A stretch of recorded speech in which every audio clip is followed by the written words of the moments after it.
Amigas y amigos del programa A Ocho Columnas, la Universidad Católica Andrés Bello, con el respaldo de otras importantes organizaciones del país, presentó en la ciudad de Maracaibo, en la sede de la Universidad Rafael Urdaneta, el estudio Psicodata, que busca explorar la situación general social del venezolano. El estudio incluyó al estado Zulia.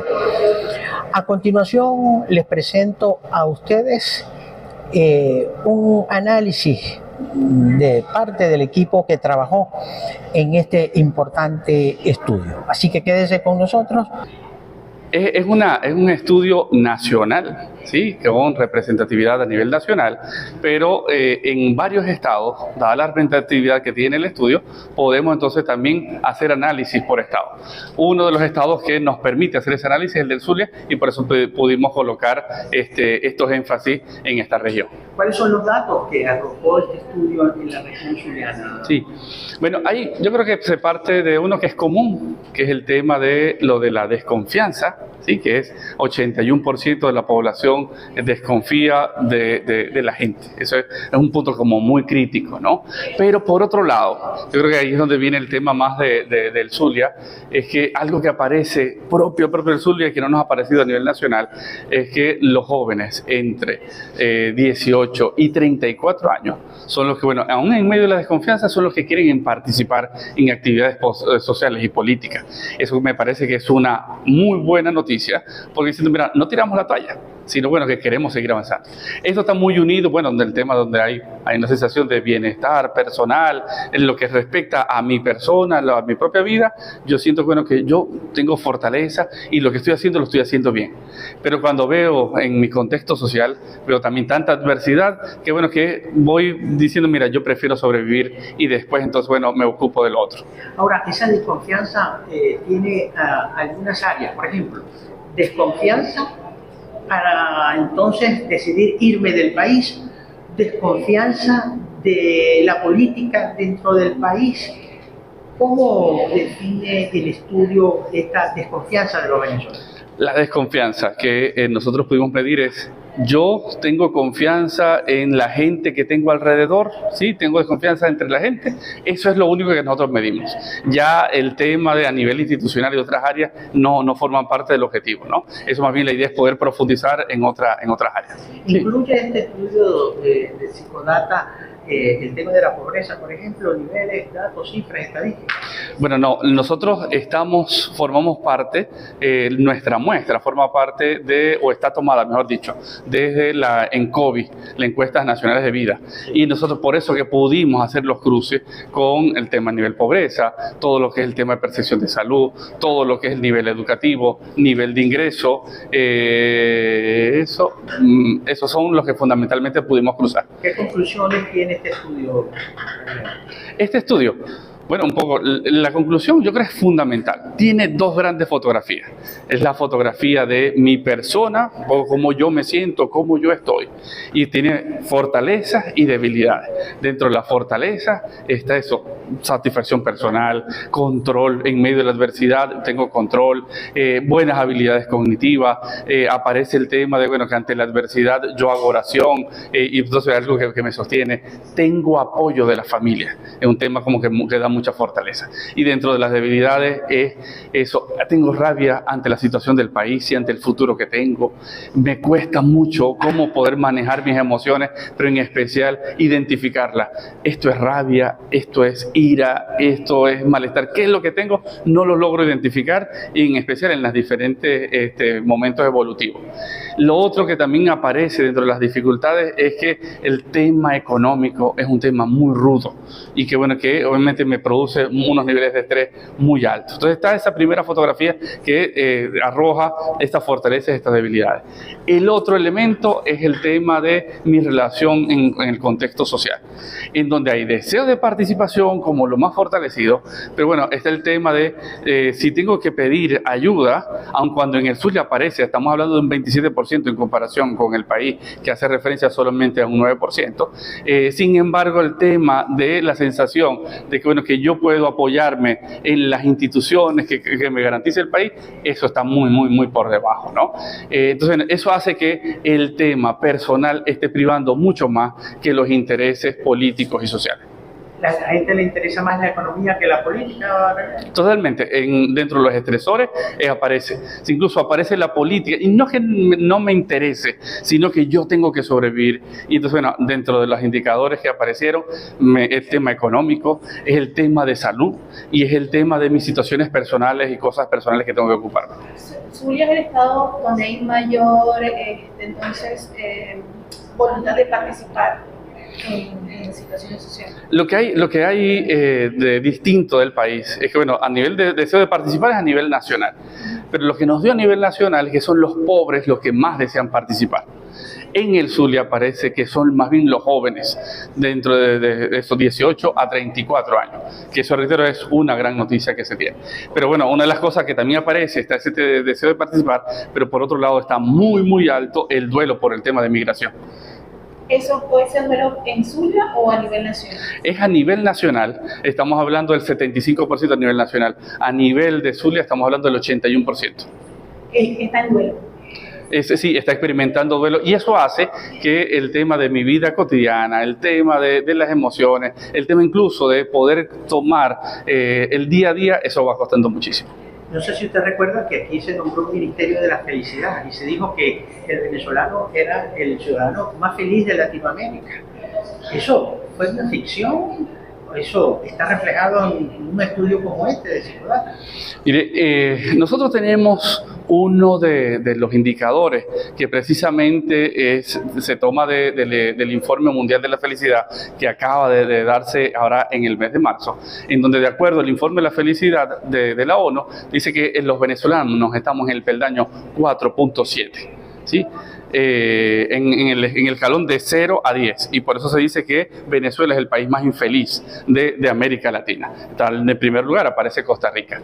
Nosotros también tenemos ese ítem, y a nosotros a nivel de Venezuela nos da la población en el peldaño 8, pero los más pobres, los que han desertado del sistema educativo, bajo nivel educativo, se encuentran al estilo del que nos aparece en América Latina o en Venezuela en el informe mundial.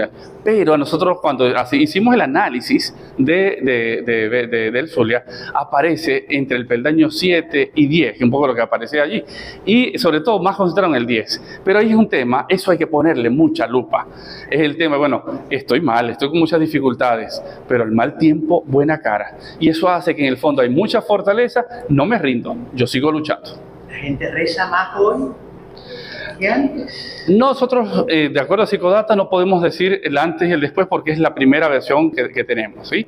Lo que sí aparece es que, bueno, es uno de los principales estilos de afrontamiento que tiene el venezolano. Y en el Zulia aparece que, apareciera incluso raro, que cuando algunos decían, mira, como que esto como que raro, los hombres son los que tienden a rezar más que las mujeres, de acuerdo a los índices estadísticos. En el Zulia, sí.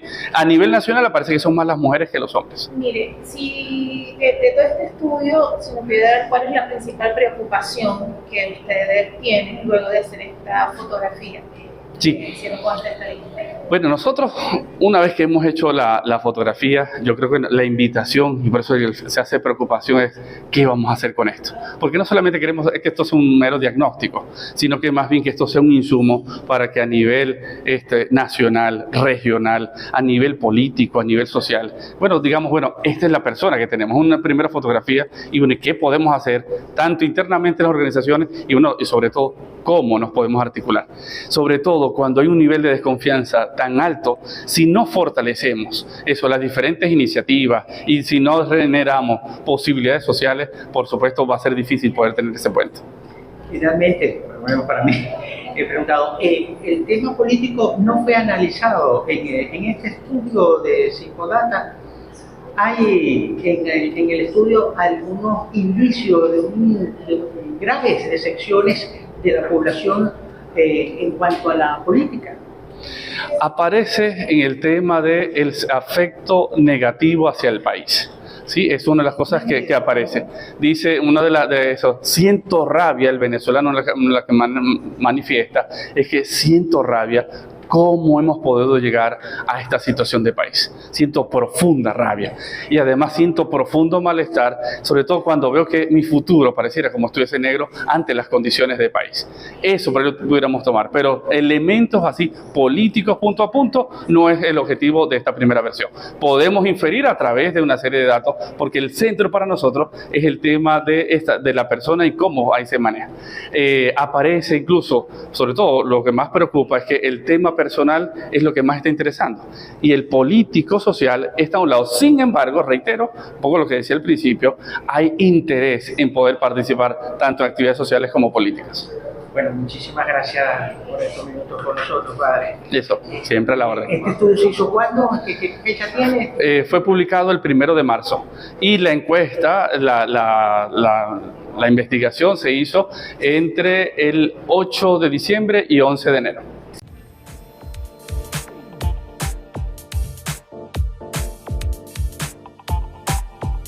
Ya regresamos con A Ocho Columnas.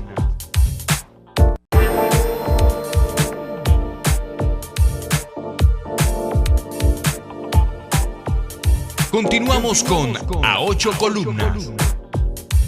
Amigas y amigos del programa A Ocho Columnas, el doctor Ángel Oropeza está aquí en la presentación de la encuesta de Psicodata. Profesor, bueno, un conocido investigador social, ¿cuáles serían esos datos más relevantes del estudio? Vamos a comenzar por ahí. Sí, quizás el dato más importante, el más relevante de todos, es lo que alguna gente no espera, y es una inmensa cantidad de contradicciones en lo que es el venezolano, aparentes contradicciones, y una riqueza y una complejidad importantísima del venezolano.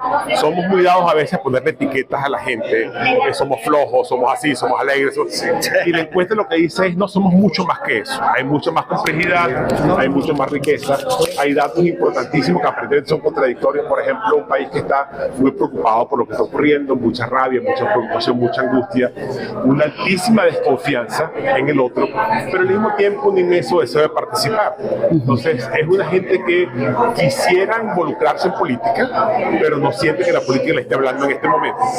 Tiene mucha desconfianza en el otro, pero se apoya mucho en la familia. O sea, lo importante es que es una encuesta, un estudio nacional que arroja datos sobre cosas que tenemos que reforzar porque estamos muy bien y cosas que tenemos que combatir porque ya estamos un poquito peor. Ahora, eso vendría a justificar o a certificar algunos comentarios que se afirman que la gente no quiere nada con la política, que la gente no quiere nada con los partidos, con la campaña. ¿El estudio ratifica esos criterios? No, todo lo contrario. Por eso cuando hablamos de las aparentes contradicciones hablamos de eso. La preocupación por lo político está muy baja en este momento en el venezolano, porque están preocupados más por su día a día, por el pan nuestro de cada día, por su propia subsistencia, pero cuando le preguntas si le encantaría participar en política, la respuesta es sí. En el caso del Zulia, específicamente el Zulia, tenemos un 75% de jóvenes entre 18 y 24 años que les encantaría participar. Entonces, ¿cuál es el mensaje? No es que la gente abandonó la política, es que la política abandonó a la gente.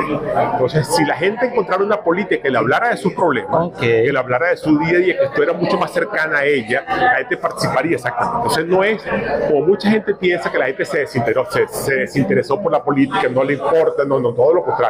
Le importa y mucho, pero no esta política, no es la política que percibe el gobierno, de los partidos políticos. Le interesa una política que le hable cómo solucionar los problemas y cómo salir de la tragedia. Es usted uno de los más importantes analistas para mí de lo que está ocurriendo en la política. Estamos ya en desarrollo de unas primarias. Finalmente los partidos decidieron medirse, ojalá eso se llegue a concretar. Para usted, ¿cuáles son los principales escenarios de esta primaria? No, lo importante es que la gente, que los partidos políticos entiendan que el saldo principal de este proceso de primaria, el proceso completo, o sea, lo que conduce de aquí hasta octubre, todo el proceso, no es tanto la escogencia de un candidato, eso por supuesto que es importante. Lo importante es cómo organizamos a la gente, porque recordemos que estamos en un régimen autoritario y aquí, si no tenemos un tejido social, un núcleo social organizado, activo, que ejerza presión en defender lo que ella decida, ¿cómo podemos lograr? O sea, no es una elección en una democracia formal, donde basta con escoger un buen candidato y eso solo va a ser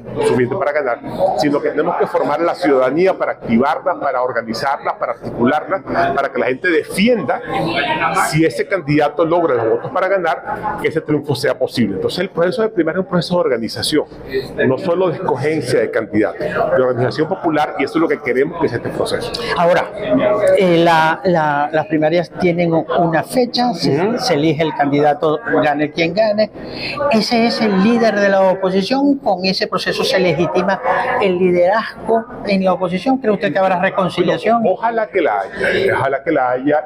El país está dispuesto a eso. Esperemos que los líderes políticos también lo estén. La idea es que de aquí salga un liderazgo, no un líder, un liderazgo que sea el que gane, los que tengan mayor cantidad de votos, sus fuerzas que lo acompañan, y que construyamos a partir de allí, a partir de la legitimación de la gente, una dirección política mucho más activa, mucho más organizada, mucho más en contacto con la población. La gente quiere unidad, la gente quiere que los políticos se pongan de acuerdo. Ahora la pelota está del lado de los políticos, si son capaces de obedecer el mandato de la gente. Bien, y del lado del gobierno, ¿usted cree que Maduro ya resolvió su candidatura? ¿Será el candidato? Bueno, suponemos que sí. Sabemos que hay inmensos problemas internos allá adentro. Esto que está ocurriendo con las revelaciones de corrupción entre ellos mismos es una evidencia que ellos realmente es una pelea de caimanes a lo interno. Bueno, pareciera que Maduro no tiene contrincantes, pareciera que es él, y será él a quien la población tendrá que organizarse para sacarlo del poder. ¿Ha costado entender esa cumbre de Colombia de estos días? Sí, bueno, no. ¿Cómo la interpreta usted? Creo que el mensaje es claro, el mensaje es que tenemos que ir a un y reunión de Petro con Washington. Bueno, la agenda de Petro es la agenda de Petro, no es la agenda de Venezuela. En todo caso, lo que se puede rescatar de la agenda de Petro es decir, bueno, mira, que las sanciones se revisen en función de los avances electorales. Pero siempre se ha dicho que las sanciones, que no las hizo la oposición, las sanciones son de algunos países, sobre todo de Estados Unidos, contra algunas personas corruptas. Que las sanciones se revisen siempre y cuando haya avances en lo electoral. O sea, lo que originó las sanciones, que son actos de corrupción y actos de inconstitucionalidad, de desobediencia a la soberanía popular, si se corrigen, pues puedan revisarse las sanciones. Eso no es nada nuevo. Creo que lo que está saliendo de la Cumbre de Colombia un poco es reafirmar eso. Bueno, muchísimas gracias. Yo quisiera una frase de conclusión de este estudio de Psicodata, respaldado por la Universidad Católica Andrés Bello, que pudiéramos decir, oye, hay que atender esto, hay que atender esta... El estudio es un estudio esperanzador por una parte y retador por el otro. O sea, nos arroja datos de fortalezas importantes del venezolano, que ha sabido resistir tantos años de crisis estructural, y son cosas que tenemos que tratar de rescatar y mantener, pero al mismo tiempo nos arroja datos que son preocupantes, que si no los atacamos a tiempo puede seguir creciendo y convertirse en una fuente importante de vulnerabilidad. Entonces el mensaje del estudio es un mensaje de esperanza por un lado, pero de reto de cosas que tenemos que hacer por el otro. Es preocupante que el CNE asista técnicamente a la elección de la oposición en primaria, ¿o no? Bueno, nos estamos preocupando ahí por... El problema es que al final cuando se escoge el candidato va a ser con este CNE. Entonces, aquí hay que poco develar las agendas ocultas de muchos partidos de oposición, pero en todo caso el tema es un tema que tiene que ser analizado de mucho más de cara a la gente. La gente lo que quiere es legitimar un liderazgo de oposición, y buscamos la forma rápida, efectiva que eso ocurra. Mire, muchas gracias. Bienvenido al Estado Para Sur. servirles, muy amable. Sí. Muy amable de su parte. Gracias. Muchísimas gracias.